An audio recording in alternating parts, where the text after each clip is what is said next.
What has changed from when we were kids to now? It's just, this is immediately going to make me sound old. Like, kids just need constant entertainment. I get it. Technology has changed our brains and stuff, but there's something more than that. Like, I feel like every conversation I have lately is with another parent. It's like, my kid, we just got done going to like Sky Zone trampoline park and then like the arcade and then meeting with all their friends and getting like Chick-fil-A and getting donuts and getting Starbucks. And then we get home and they're like, immediately they're like, what are angry that there's not something to do. Oh, I was just about to say, what triggered this? So it was observations of conversations with parents who are saying this. It's just constant. Yeah. That's all we all talk about. I mean, with people in the kid range of like, yeah. What do you remember doing on a Saturday?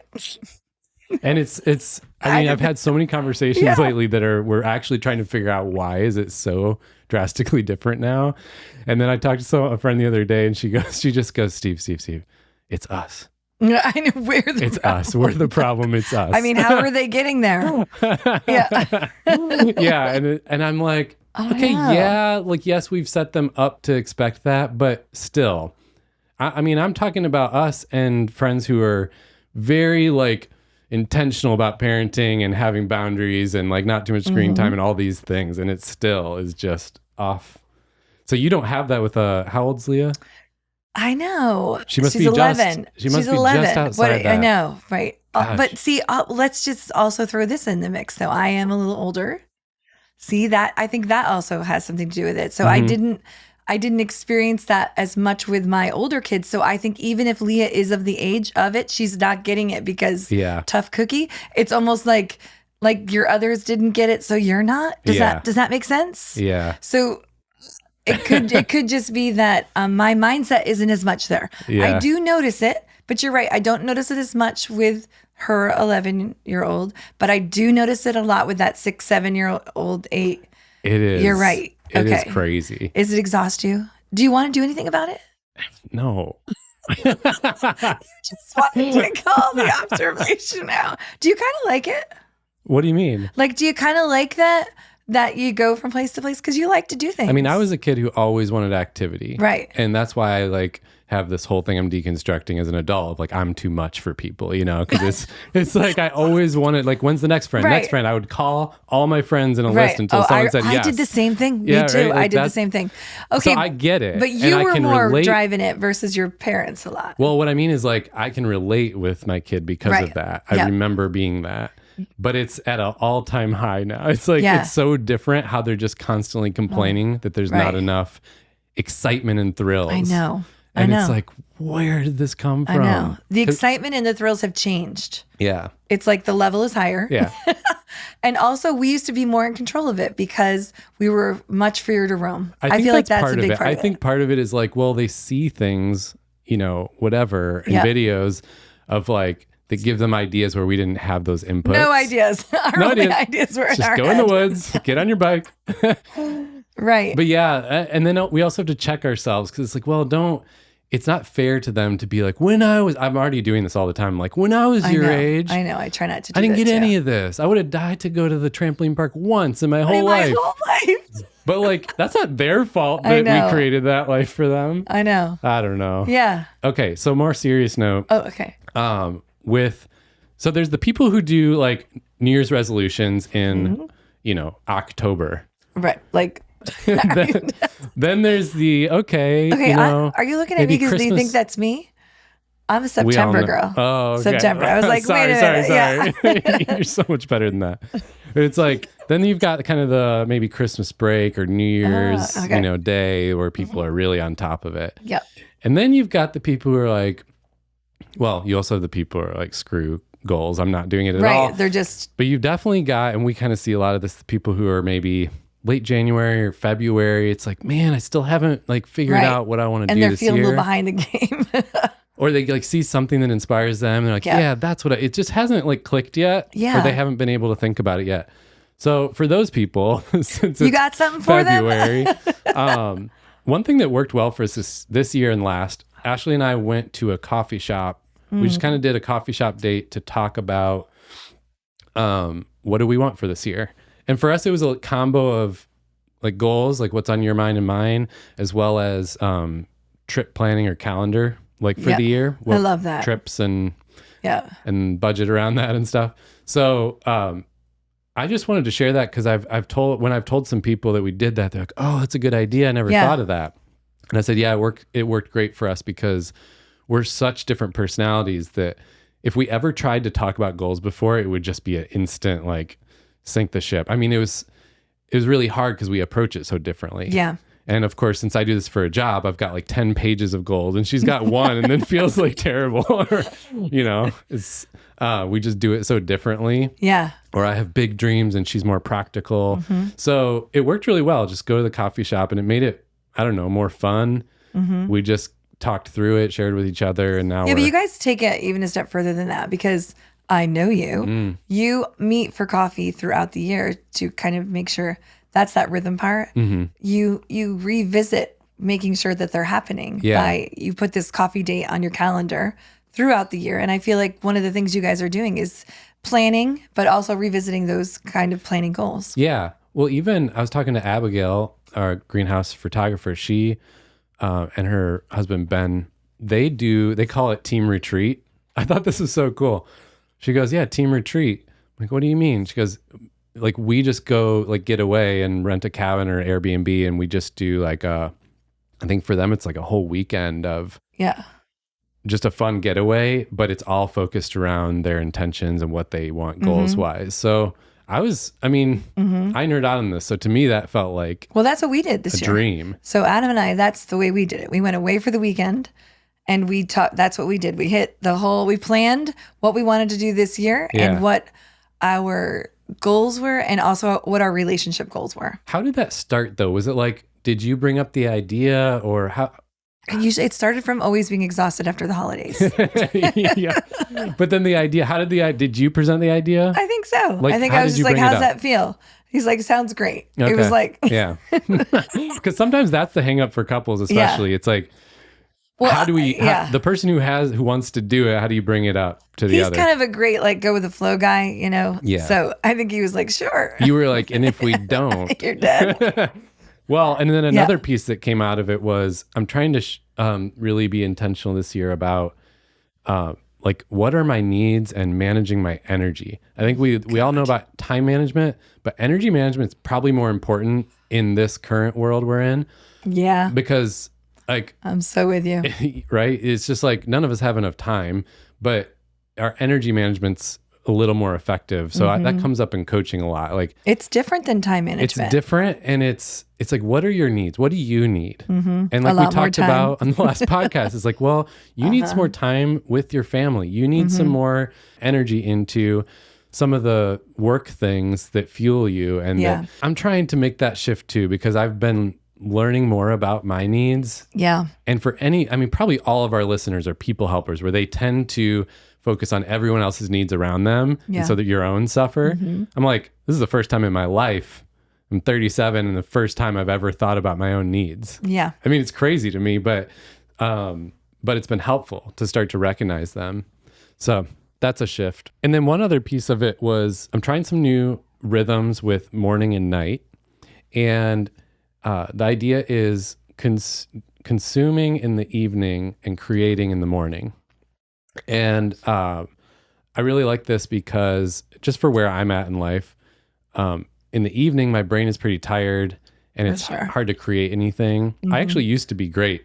Evening was like my best time to create. But right now, that's a good time to just like watch a show or chill out, just like do very consumer things.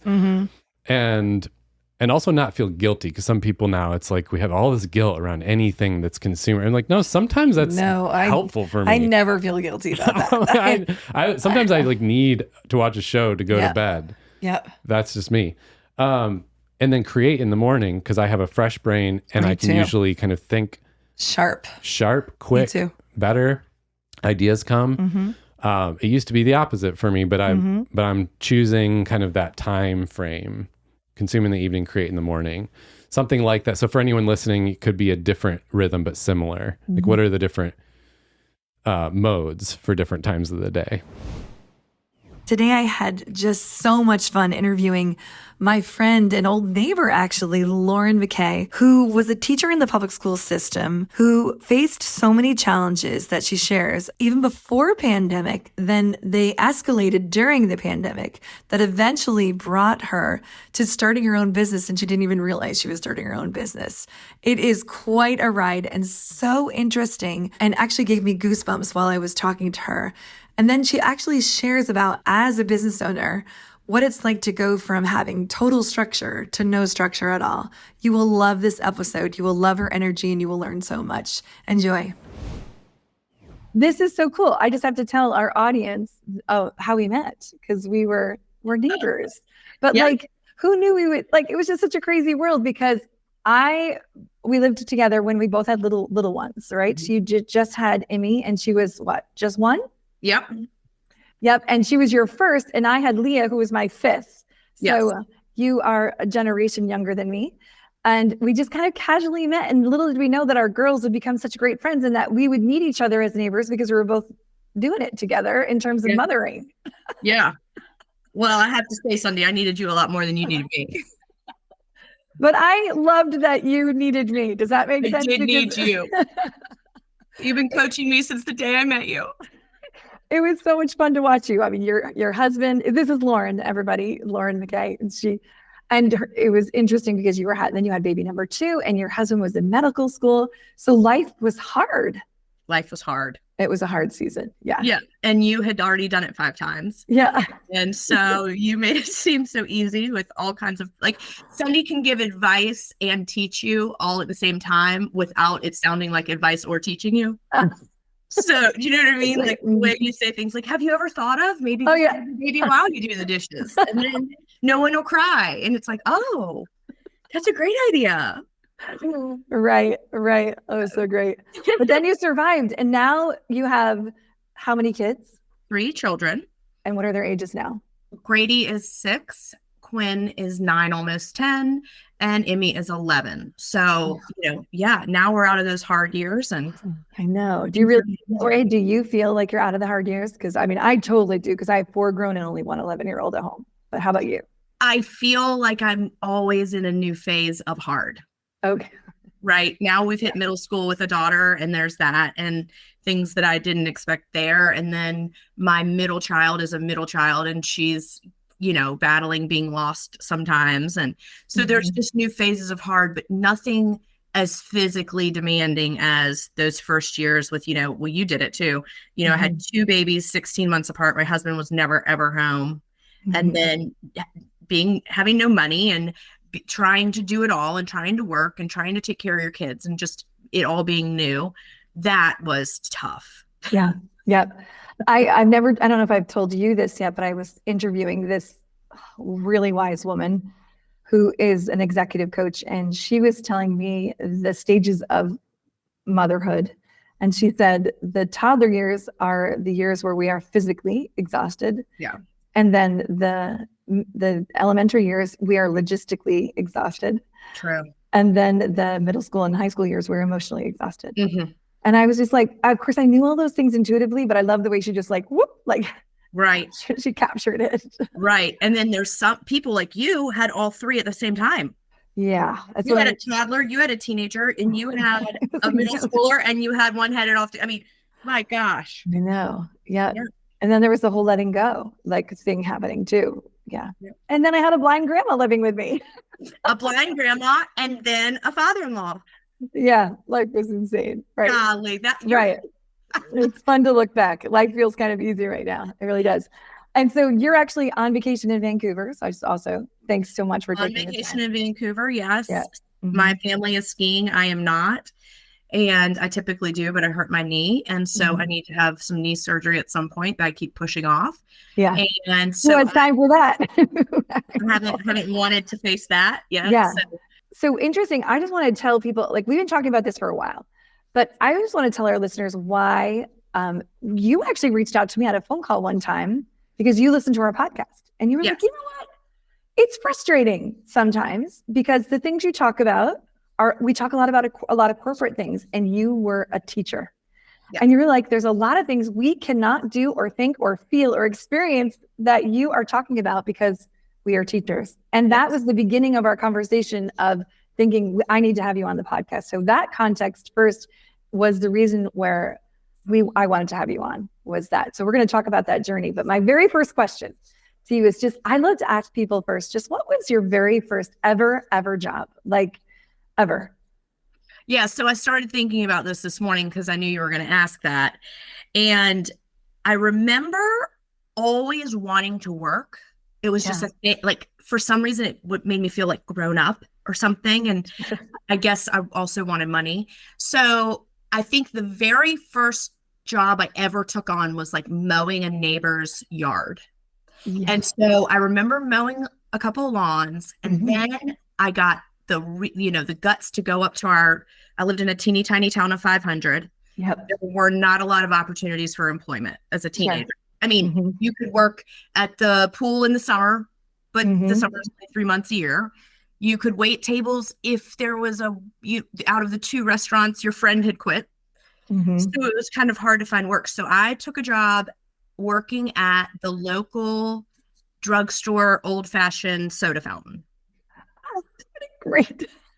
So what was great about that job was I would go in as soon as school was over, which was probably 3:00. And then, it had the U-shaped counters with the round stools. Yep. So I would do the coffee club. It was the older people in town came in every day at 3, pour their coffee, then get a nickel tip. And then my friends would come in for milkshakes. So it was a social job. And then I think we closed at 5. But it taught me to do dishes and take out trash and be polite to the older people in the community. And it was a very old school, Baptist kind of town in the South. And so I learned a lot in that job. It was really interesting to have to deal with all the people from the community that they made that their little afternoon. It feels like all the things I heard too. Oh, I feel like that couldn't have been a more perfect job for you. Great. All the things you get to hear, and then also just being super social. It's just like you're very good at those things. It was fun. Yeah. You're very good at this. Yeah. Well, thanks for sharing. So I just also, next thing I want to do is like, what was your like snippet journey to, because I already told our listeners that you landed as a teacher. What got you there? So there were 2 catalysts that got me there. So when I was in high school, like I said, I went to a little tiny high school, and I was kind of one of those people that was like, I'm great with bees and I'm going to have a good time. And then it came time for college, and I hadn't paid much attention to any of it and ended up going to VCU, which was great. And I realized that I didn't really have a passion for any of the things that were on the list except French. I loved French. I took French all through high school. Right. I had gone on one school trip to Europe with, what you do with your high school French teacher. So my dad had seen my grades from my first semester of college, which were awful. Oh no, you had a lot of fun. Awful. I played all of the drinking games, and I went to all of the parties, and I did all of the things, but my grades were horrible. Yeah. So, and at the time, college wasn't nearly as expensive as it is now, $19.99. So he said, look, you have 1 semester just to get straight A's. And if you don't, this is off. I'm not paying for any more classes. We're done. That's it. So he said, you need to declare your major. You need to figure out what you're good at, and you need to get straight A's next semester. So I decided to declare French because it was the only thing I really loved. And then I realized I couldn't speak French, and I didn't know it very well. And now I was a major. So it was back in the olden days of like classified ads in the newspaper. I found an ad for a family that needed an au pair. So wrote them the old handwritten letter, mailed it off, and got a letter back saying, you can come live with us this summer if you would like to work with us. So great, right? Bought my plane ticket, went over there, lived with them, loved them, met a huge group of friends, and I went over every summer working for them for 4 summers. Wow. When I came back from that, I graduated college and then went over and taught English in France for 1 year. So your major was French? My major was French. Okay. If you've ever been a French major or know a French major, there's nothing you can do with a French major. Yeah, I know. Like being an English major. Right. You have no skill set besides talking a lot or being able to write a paper, Right. read a book. Mm-hmm. So I decided to go over and work for there's an exchange program between the French consulate and the American consulate. So I went over and I taught middle school and high school English to French students. But I didn't know that that was my passion. I moved back and I got a job in an office. And I have never hated something so much in my life. It was quiet. It was sterile. It was the same list of tasks every day. I hated every single second of being in a desk, in a blazer, knowing exactly what tomorrow looked like. Yeah. Awful. Awful. You're like, I can't do, sometimes I tell people that part of the job process is knowing what you don't want. I hated the smell. Yeah. I hated the desk. I hated the chair. I hated the mailbox. I hated the phone ringing. I hated a list.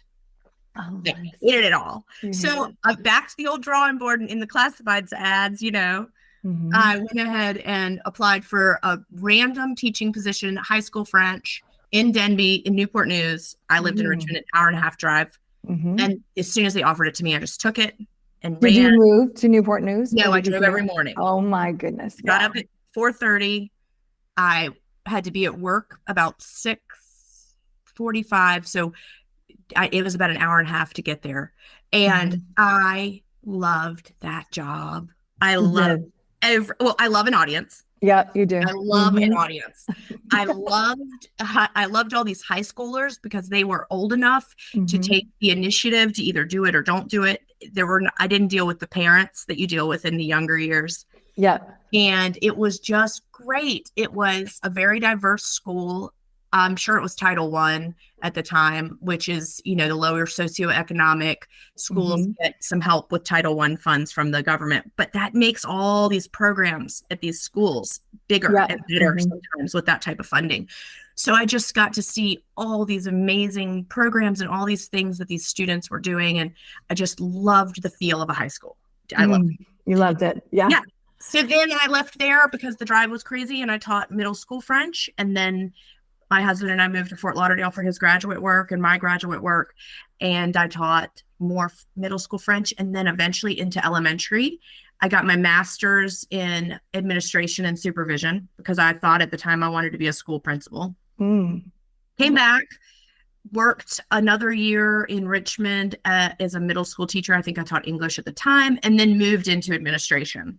I worked as a ESL coach for a while in the city. And then I started doing a little bit of administrative stuff and touching back into what my degree was. But again, I realized I don't like lists. I don't like offices. I don't came back to you. Yeah. I don't like boxes. I don't like limits. I don't like rules. I don't like predictable. Yeah. So, and I quickly realized that was not what I'm not ever going to be someone who sits behind a desk and is good at filling out a form. Honestly, a form at a doctor's office makes me nuts. Yeah. Even that. I don't go in order. I don't know where to check. I leave everything off. Yeah. Yeah. Yeah. Which then led me back to elementary once my kid, I needed to work. I get very depressed staying home. I'm an extrovert. I cannot not work. I know that so many people find fulfillment working in their homes and they take pride in that. And they're being at home and making a beautiful home and a lovely meal and taking care of their family is real work. And it is hard work. It is hard work, but you're right. It's so not for everybody. And it is hard work. And the people who do it and do it well amaze me because I just became so depressed and in such a rut that I couldn't. So anyway, I went back to teaching elementary and at a beautiful little school. I took my kids with me, and for close to 5 years there, on and off, it was a dream job. And it was the best way to transition out of my teaching career, at least for the moment, because I had such a lovely experience there. But going back to what we were saying earlier, in the middle of those 5 years was COVID. Yeah, that's where, and I know. And so I was going to move into there. So that's where teaching got really challenging It did. And so like, bring us there. What was the most challenging part about what shifted? So I think for me, teaching was always difficult, but it was difficult in a way that you had the camaraderie of your coworkers. You had these teams. We teach as teams. We lean on each other. We have each other. And my children were of elementary age. Two out of three were elementary age. So they were both in elementary school, which meant I didn't pay childcare for two of them. That left me with one child in childcare. And being able to go into the building every day is the only way anyone can work if they have three small children. I mean, or to have full-time childcare. So when COVID happened and the world shut down, teachers were expected to sit in their homes and teach other people's children on a screen like you and I are on right now, uninterrupted for hours at a time. However, our own children had no parent, because if the father wasn't home, as my husband worked in the hospital, my three children were left alone all day while I taught everyone else's children. So I had a 2-year-old who was potty training himself in my hallway. My kindergartner, I couldn't take a break from all the other children and say, my child needs me. I'll tend to them. My two children, kindergarten and second grade, had no parent all day while I taught everyone else's children. And at the time, we hadn't quite moved into childcare yet, because it was like that really crazy part of the quarantine. No one knew what to do yet. Yes. So I couldn't get a babysitter. I couldn't send them to a daycare. It was just me realizing my own children are out here and they don't have me. And I am caring so strongly for these other children. And I did. And this was all heartbreaking. But, you know, I saw the parents who worked at Capital One and who worked at banks and who worked on these corporate jobs in the room with their children, helping them with their homework, helping them with Miss McKay's keyboard, helping them on everything that my kids weren't getting help from. And most of these people made twice the money I made. Yeah. I get goosebumps hearing you talk about it. And they made twice the money that I made, and they got the bonuses, and they had their corporations sending them hams and cookies, and we're so sorry, and you don't have to come into the office for a year after this. Whereas when you're a teacher, they're like, well, we'll probably be going back in 3 weeks, and then you're not. Well, we'll probably be going back next month, and then you don't. Meanwhile, there's no bonus. There's no. So then, you know, also, this is just a tough time. The social media, people were saying horrible things about teachers. I mean, how can you pay them if they're not going to come into the building? Why are we going to keep paying these people if they don't show up to work? We had no choice. No one ever told the teachers and said, hey guys, what do you think would be best? What do you think we should do? Never in the 2 years that we lived this life did we receive any different types of polling or questionnaires, any different than what the parents got. Remember, as a parent at the time, they would say, would you put your child on a bus? Would you put your child in a mask? Would you put your child in a desk? So we got the same questions, but we are the organization. We are the organization. Besides our principal and our assistant principal, who worked tirelessly. I mean, that job for them, the logistical nightmare of the 6 feet and the children and the internet connections. And I mean, this is a nightmare for us. Meanwhile, social media is blowing up and people are saying, I can't go to work because my child's teacher didn't come today, or the internet's broken, or whatever. And it's like, hey guys. And I did the math on this Sunday, did the math on this today. After, I think I have 16 years of teaching under my belt, maybe 15 but I'm, you know, of actual full-time teaching in a contracted position, because I did like a part-time year and then I taught in France for a year. But I think I have 15 years of full-time contracted work as a teacher. And I did the math today. When I left, I was making $27 an hour. $27 an hour. Target pays between 17 and 25. Starbucks pays 15 to 20. I have 2 degrees. So once you add all that up And then I realized that my friends are still making six figures after working the same amount as me. Plus, they're kind of back on these like COVID days, helping their kids. I'm not saying it wasn't hard for everyone. It was. But to have to be on the screen, taking care of everyone else's children while your own children are floundering, to know that there's no bonus coming. There's the bathrooms at our schools, there's still only one that flushes sometimes. You still don't get a classroom that always has heat. You don't get any sort of perk or big salary increase or anything that makes you feel like you're valued. Yeah. What is your motivation? Yeah. Like what does motivate you? I mean, we are civil servants. Yeah. We do this job because we love the children. We do this job because we love the daily reading. We nurture little people become big, great people. But the problem for me was I eventually started to feel taken advantage of. Yeah. Because once childcare kicked back in, but school didn't, I was spending to have my three children, and you know this because we shared a pod. We did. To have my three children in childcare, it was close to $2,000 a month by the time we paid for all three of them over those years. Yep. I only made $2,400 a month. I feel like we talked and you were like, you didn't really make a profit at that point. I volunteered for $400 a month with a master's degree and 16 years experience. Yeah.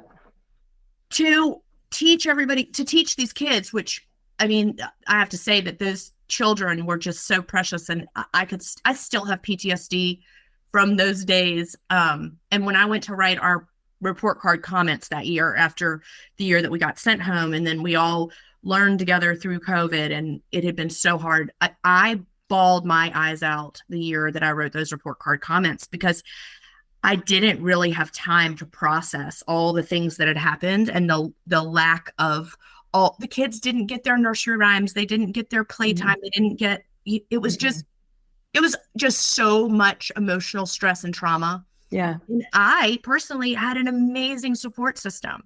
My principal was amazing. The parents were amazing. They were dropping off bottles of wine on my doorstep. People were giving me sandwiches. The parents those years. I mean, I had all the support in the world. Henrico County did a fabulous job with the tech support and with getting everyone a laptop.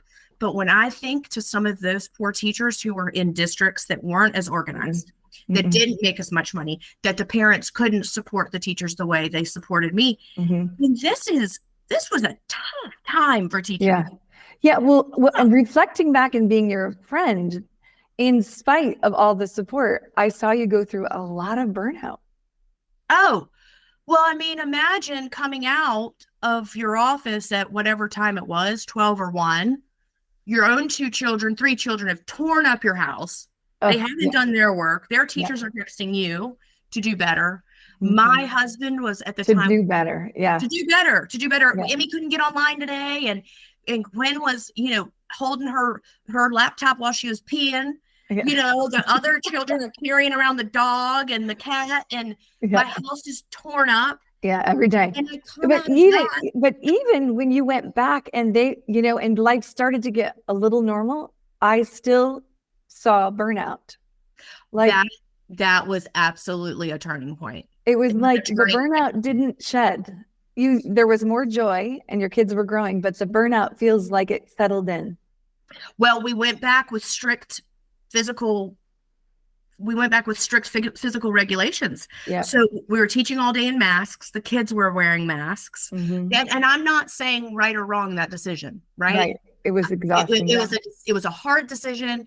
It was something that allowed us to go back into the classroom. Yeah. Because the state of Virginia said, in order to go back in, this is what we have to do. To abide by those rules was a wonderful thing to be able to go back in. But I feel like for teachers, so many people said, I kind of miss those days of COVID where I would make some soup and we would all eat together at lunch. And I'm like, oh my God, I never want to go back. My 2-year-old was taking off his diaper and pooping in my hallway, and I was like crying on the computer trying to get other kids to do work, and at this second grade age, you're like diagnosing kids who can't read well, and you're trying to teach them to do. I mean, this is like hard work.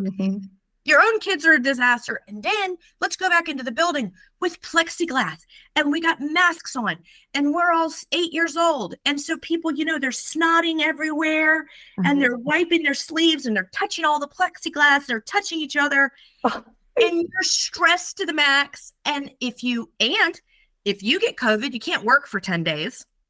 Also, we're not going to pay you after 5. So it's like test. Can you watch your kids if they? It was hell. Yeah. And but so, you even after COVID though, how many years? So you did. How many years did you? Because I taught for a year and a half, and then COVID hit. Okay. Then I taught for a year and a half with the COVID restrictions, so that was really 3. And then I did 2 more years. You did 2 more, yeah. I did 2 more years, but I have to tell you, the whole time after this all happened, and we really did, I realized you have little kids, and the only reason this country runs is because you send them off to school and you can go to work. Yeah. When we don't work, the country shuts down. Yeah, that's exactly what we learned. We don't work, the country shuts down. So you have this workforce of people that's 98% women. We all have at least 1 4-year degree. Some of us have 2 4-year degrees, or at least a master's degree, which gives us 6 to 8 years of education on top of that. So you're talking student loans, you're talking the extra time it takes for us to become the people that we are. Then we truly keep the country running for anyone that has a small child. But did we get any real pay raise that keeps half of my colleagues from having to work a second job?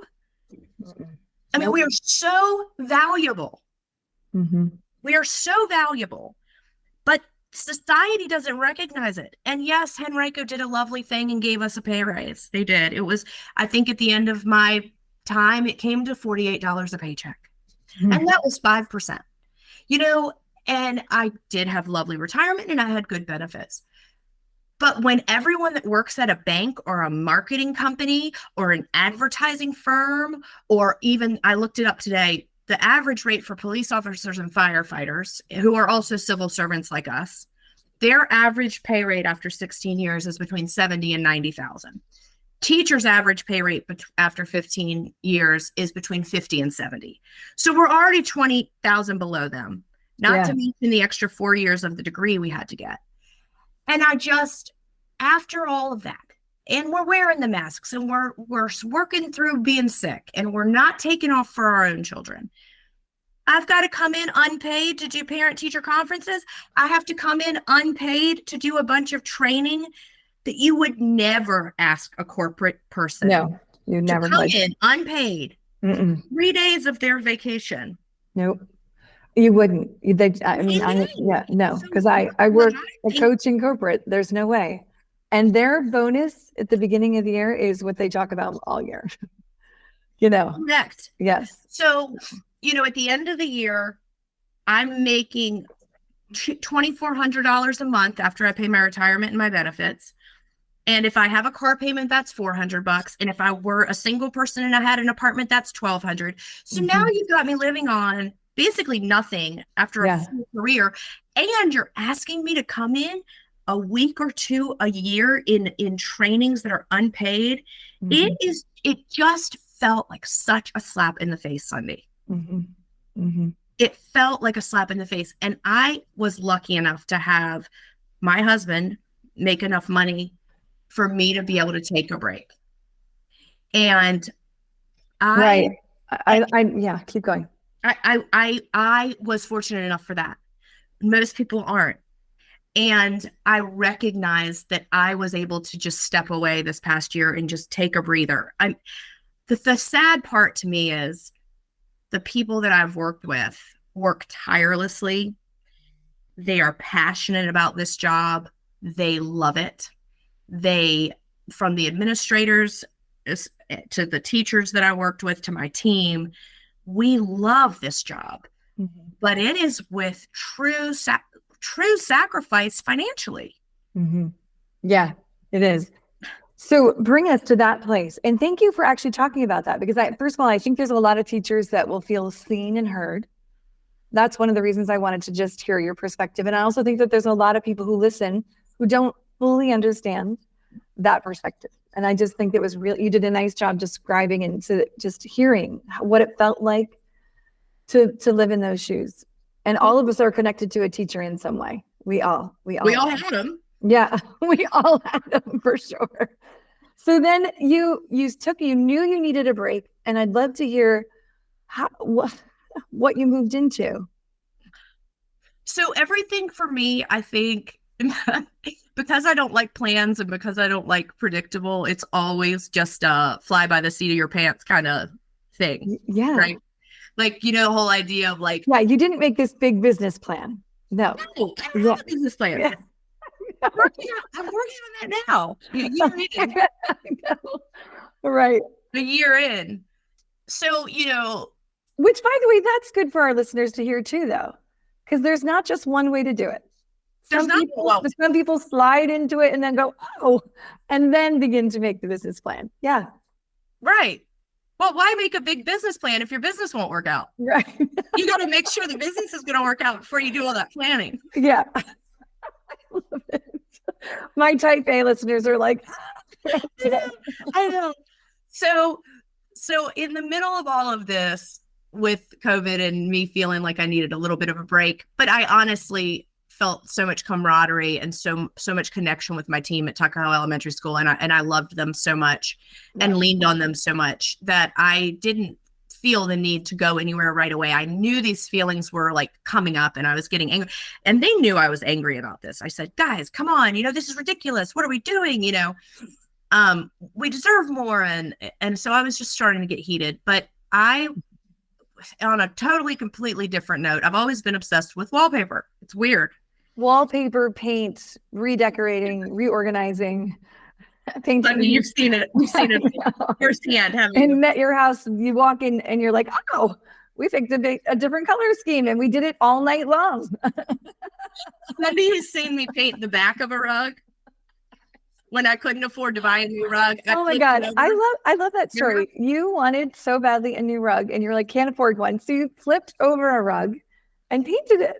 Spray painted stripes on the back of it. Isn't that, come on. That new rug. New rug. So many pieces of furniture, new slap of paint, you're like, look. Sewing curtains, whatever. Yeah, whatever. It was so great. So much fun to walk over. Okay, yes. You've always loved that. Yeah. So anyway, I go into some phase of my weird in-home decorating that never fully gets finished and it changes before it can ever find its vision. I decided I wanted this oyster wallpaper. I'm from Urbana. Oysters are a big thing on the Rappahannock River. I really wanted these beautiful oysters and I could not find them anywhere. So I went through this whole thingamabob of trying to get them printed on some wallpaper. I couldn't do it. So I had a birthday party for my 41st birthday. I asked my girlfriends to come over, help me paint my living room and paint some wallpaper. Okay. So I still have it. It's underneath my current wallpaper, but I pull it back and look at it. Because it's part of the story, right? It's part of the story. So I came up with the wallpaper design. It wasn't oysters. I knew that was going to be too hard. My friends are not artists. Okay. No. Friends. So I came up with the design at a stoplight. And so whenever I pull back whatever wallpaper I have in my kitchen, because I own a peel and stick wallpaper company that easily comes off, whenever I pull it back and I see what we painted that day, I call it Stoplight Friendship. That's the name of the pattern. So I have to actually print it soon. I've got to get it on wallpaper. You do. So anyway, we painted Stoplight Friendship in my kitchen and it's beautiful and I love it. And about a month later, I go to a soccer game and I'm speaking to this man and I had taught his children. His name is Ryan Fisher, by the way. I love him. I love his wife, Katie Fisher. They are fabulous. Some of my favorite people. And I'm talking to Ryan and he says to me something about peel and stick wallpaper. And I'm like, oh yeah. And he goes, well, I bought a print shop during COVID and it has a machine that makes peel and stick wallpaper. And I was like, I'm sorry. We're just on a soccer sideline. I barely know this man. And I'm like, what did you say? And he goes, yeah, I have a machine that can make peel and stick wallpaper. And I said, anything on anything? And he goes, yeah, but this friend of mine had me print something and I tried to hang in her bathroom and I'm all stuck in it and it's all sticky and I don't know what I'm doing. And I said, look, I'll go hang your friend's bathroom if you print me out these leopards and these oysters. So he goes, sure. Okay. So funny enough, Richmond's so small. I go to knock on this strange woman's door and I knock on the door and I'm like, God, I've got to hang wallpaper in this lady's bathroom and I don't know her. And she opens the door and I'm like, oh my God, I know you. Of course. Too much to drink together last Saturday night at that. Well, we'd already bonded the week before. So I go in, hang her bathroom. Comes out great.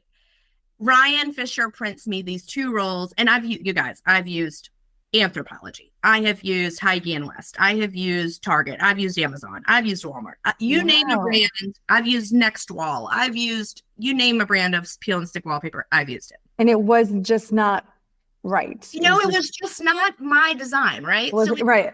It was some of it was worse than others. Some of it was better than others. Yeah, sure. My point is, I just seen everything that's out there, ordered it all.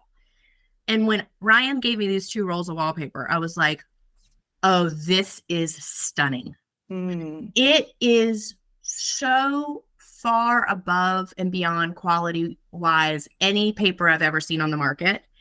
It is beautiful. We can custom design it to be anything we want. It is just stunning. And so as soon as I saw those 2 rolls, I said, oh my gosh, the stuff is so beautiful, Ryan. We've got to sell it. And he's like, and I mean, poor Ryan, he doesn't know me. I'm saying we now are in this together. He's like, what's happening? But Ryan, I promise you, I'm going to make you rich. I swear I'm working on it. Okay. I am, because I dragged him into this. Right. And I know there are days that he wants me dead because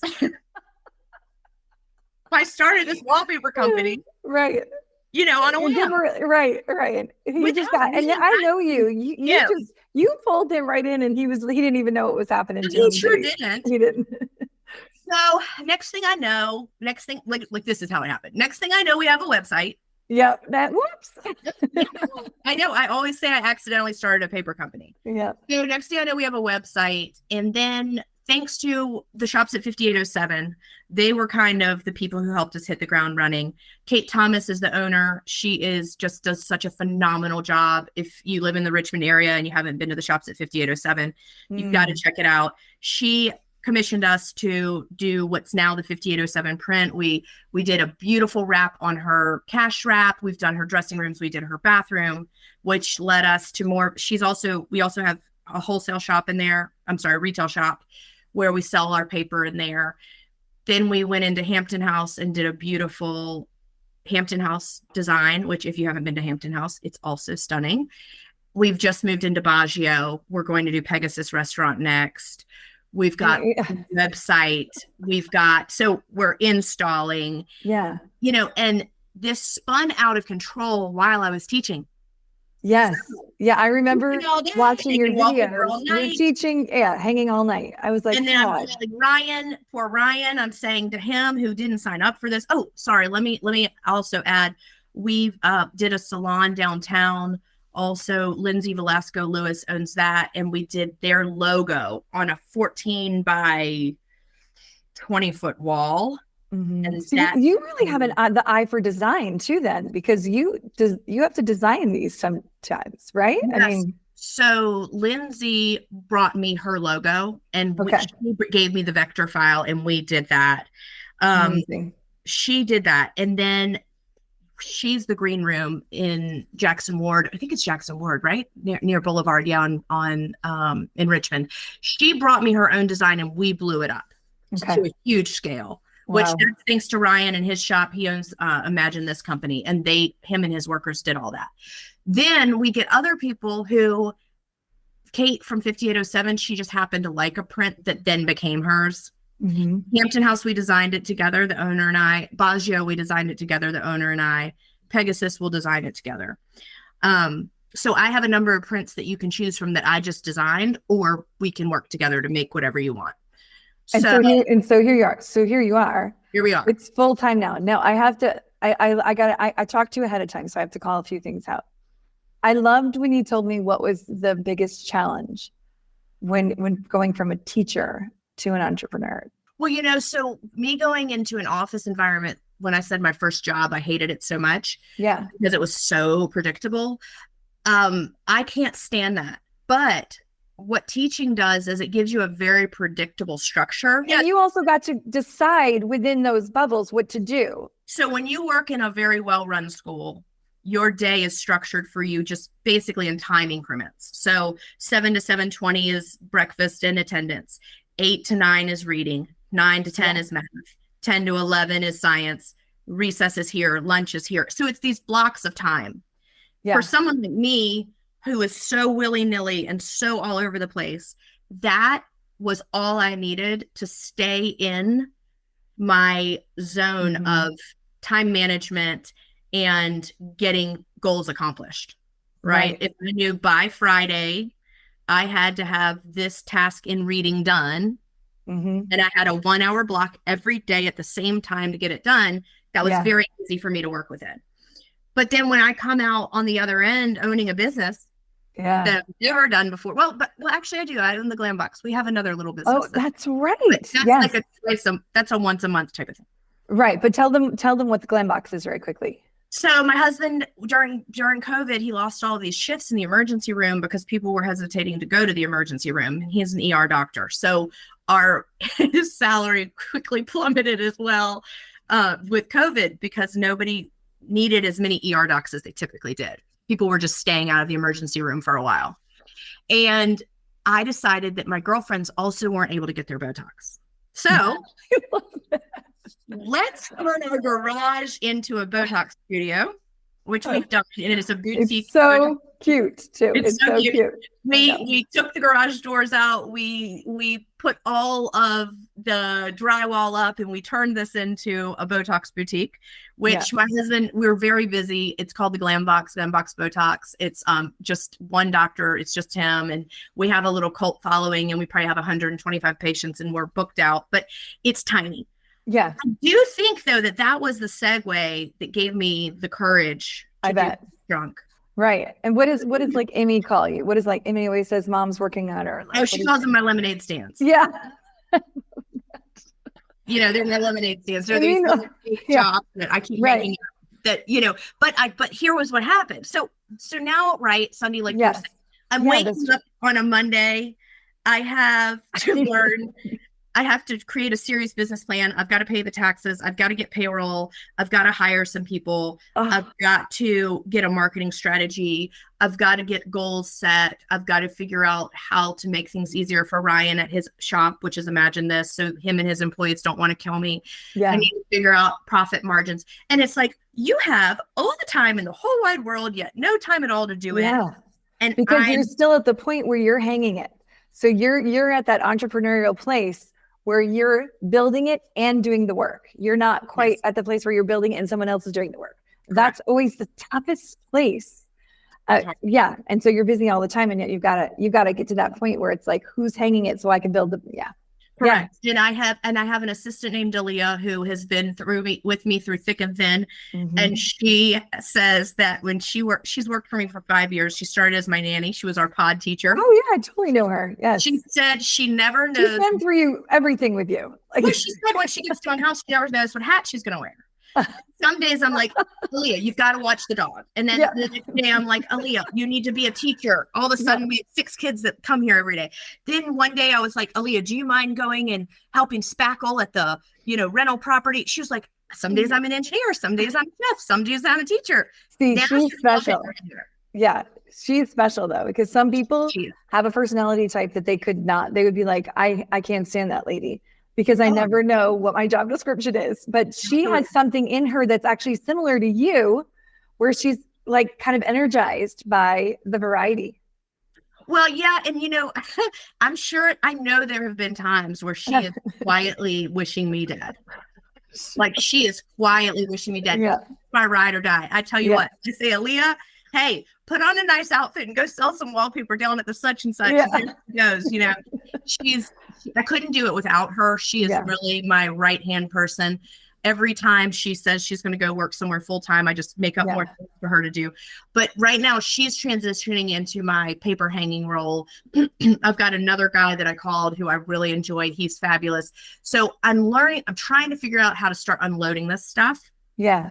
But it's such an early phase of it, and wallpaper is all visual. Yeah. So it has to be close to perfect in the beginning stages. Yeah. So it's almost like I need to kind of continue to manage it for just a little while longer, hand it off. Also, Aaliyah's learning it very well. And so slowly I'll hand that off. But this is tough for me to try to figure out steps. The steps. And you know what? That's kind of one of the reasons I wish Steve could hear. He will hear it, but he does a lot of he's an entrepreneur himself, and so many entrepreneurs face this very same thing though. It's like, they're so excited about an idea, but now they're like, I have to figure out the organization and the steps. It's the hardest part. I told you, and I started waking up at 4 a.m. and stressing, have I checked my emails? Have I looked at this? Have I called these people? Have I gotten back to this? It was something going to slip through the cracks. And then I had the realization, like I think I told you this about a month ago, that I was laying in bed and I was like, oh no, I think I own a real company. Yeah. Yes. And you're not alone, even as an individual, but also on the other end, on the corporate side. This is also what happens to companies. So this is also happens. 2 people might get together and they're like, hey, I have an idea. And now they have 30 employees and they're making a lot of money. And all of a sudden they realize they have a organization of people who work for them and they have no culture. No, they're like, we have to create a culture. And they're like, oh God. So it's like, it's even one step further, and that's a big aha moment. And I've wondered that how that happens. Like, how did Amazon go from selling books to what they're doing now? Like somebody had to line all of that. Yeah, they did. And so each step will happen for you. I also thought it was really funny the other day when you were like, I loved when you were like describing my job to someone. You were reading to some, you were like, let me tell you about my friend Sunday. Yeah. So, here I am. I've known Sunday for 20 years. It feels like, what has it really been? Probably 15. Well, 11, because Leah and Amy are 11. Yeah. Yes. So 11 years I've known you. And, all the time I've known Sunday, I've known she is a coach, and I know that she helps people with careers, right? And this is her main thing she does in life. So the other day, I have this realization in the morning that I may or may not own a business. That what the weight of that, though, is now that it's concrete and real, you can tank it or you can grow it. You can. Mm-hmm. And you're at this pivotal point where you have to do one or the other, and you need to do that well. Yes. So I've decided not to tank it. Yes. I'm so excited. Yes. But I'm like, what do I do first? Who do I talk to first? I'm overwhelmed. I'm underwhelmed. I'm confused. And then, so my friend says, what are you doing next week? I said, I'm going to go skiing, but then I'm going to be on my Sunday's podcast. And I'm sure it was Ryan or somebody. And I said, let me read your bio. And then I go on her website and it says, are you overwhelmed? Are you underwhelmed? Are you confused about what to do next? Meet with Sunday Marcourt, the career coach. And go, you're like, what? Why? This whole time was Sunday, and I never once thought to myself, hey, call Sunday. Right, because it's like too close to you, which is what happens in a lot of people's lives. It's like sometimes when your friend group, it's like you forget that that's the doctor. You're like, oh yeah. Whoa. I was like, Sunday. Yeah. I really need to talk to you. Yeah, so it's fun because we are doing this, and then we actually put a real appointment on our calendars where we're going to like not talk about our kids. Sunday's going to actually help me do what she does best. Right.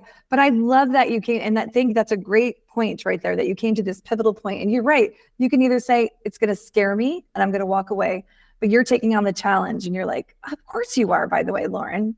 I would be surprised if you didn't, but it is overwhelming and scary, but it is. Yeah. Exciting. Yeah. Okay. So we've talked for over an hour, so we got to end this. Okay. What would you just say in closing? What would you say? Whatever's on your mind, what would you say? Either on the teacher side, on the entrepreneur side, just like, how did it feel to talk about this today? it felt great to talk about it. And I think what was striking me this morning as I was thinking about this conversation is that I never have a plan. Yeah. But because of that, Mm. I'm always open to any opportunity that presents itself. And it has led to some really awesome opportunities in life. Beautifully said. And that gives a lot of people in a particularly different personality bucket a lot of hope. Or it just makes them really, really scared. And they think that's a terrible thought. But we're not going to talk about that. Maybe if I were type A, I'd be the president of something huge. Right. Well, I thank you. Thank you so much. I love you, Cindy. You're the best. Yes. Thank you for having me so much.